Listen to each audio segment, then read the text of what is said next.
A wonderful day to everybody. I'm Taigu and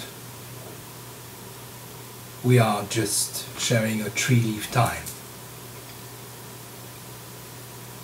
Today I'd like to go along, to carry on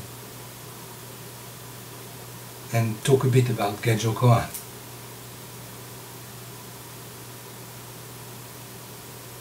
We were talking about the drop, the dewdrop. And Dogen, at the end of this very famous part, says something like this: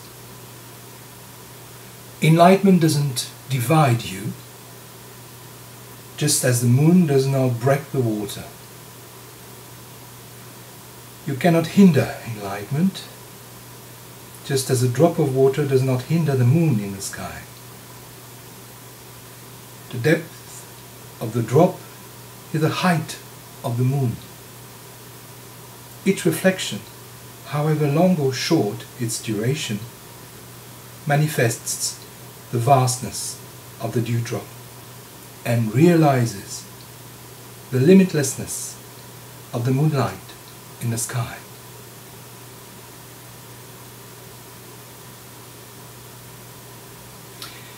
This is a very, very important passage, because it clearly says that although you are expressing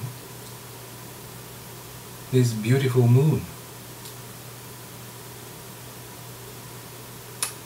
it's not yours.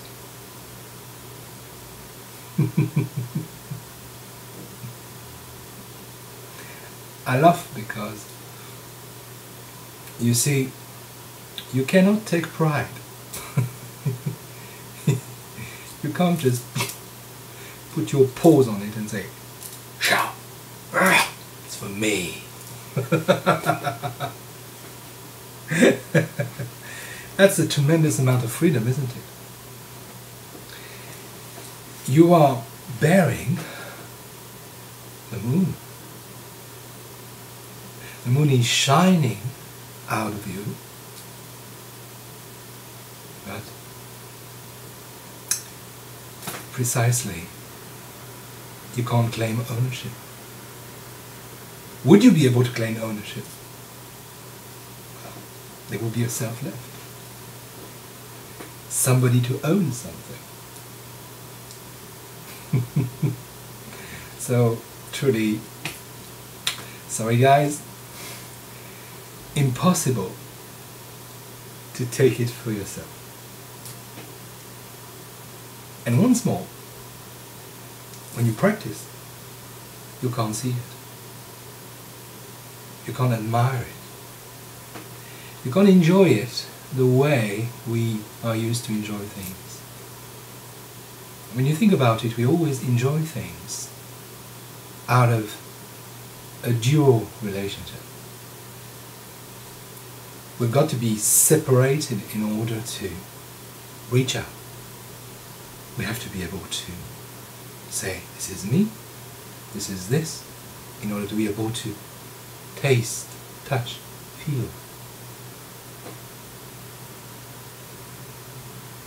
Shikantaza is a practice of no separation.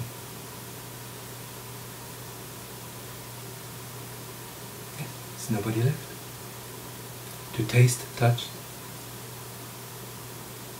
The experience is naked, absolutely naked, raw, as I often repeat, direct, intimate, so intimate there is no room left for intimacy. It has collapsed already.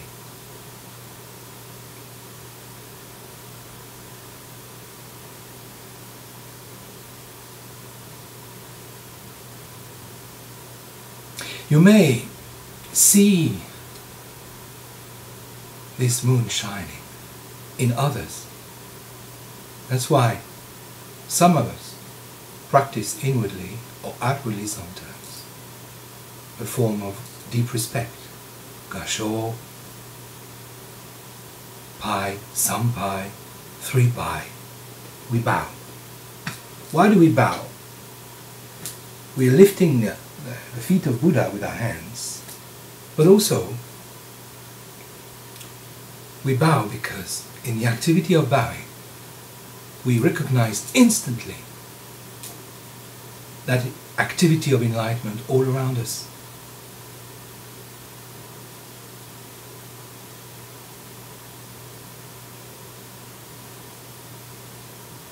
That's all. That's simple. So nothing to earn, really. It's cool. That's poverty. That's my understanding of poverty. Of course, you might think that poverty is not to own anything, it's to live cheaply with very little every day that you come to appreciate. Well, yes, to a certain extent it is. It means that. I mean, if I look at it, even if my life is still a bit too complicated, with lots of things around me, it boiled down to very simple things. You know, I used to have a house, huge library, lots of books and furniture. And now I live in a simple room with tatami mats. You know, it's just very easy. Cushion, futon, that's it. Sleep, work, sit, dream, play the flute. But nothing really elaborate, of course. But the true poverty is not to earn even that light, which is not, again, a dazzling light. It's quite, its core is very dark, can be dark. Transcends the idea of brightness. Its brightness cannot be measured in terms of usual brightness. But it's there, touches you, and it's going out of you without anybody being able to say, it's mine.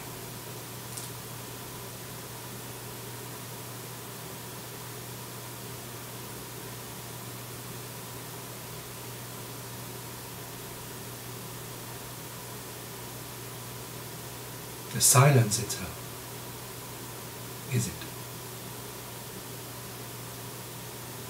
And the sound of the fan, is it? And the sound of our newcomer. Yeah, I went to Kyoto today and bought this huge bell for my ceremonies here and for you guys. Anyway, enjoy your sitting and let's be in that light and let that light be